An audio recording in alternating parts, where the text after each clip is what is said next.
ख़राब हो चुकी है। देखने वाले हैं कि इसमें क्या ख़राब है। तो सबसे पहले इसके डिफ्यूज़र को निकालना है इस तरीके से। और मैं आपको गाइस आप देख सकते हैं इसकी ये वाली एलईडी ख़राब हो चुकी है। तो मुझे क्या करना है, सिंपली अपने शोल्डर से सिंपली इस तरीके से जोड़ देना।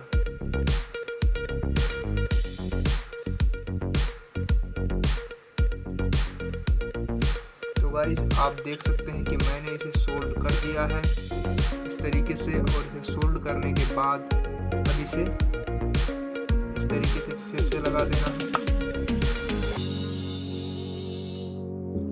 गाइस अब मैं इसकी टेस्टिंग करने वाला हूँ। तो इस तरीके से यहाँ पे लगा दिया है और इसे पावर सप्लाई पे लगाते हैं।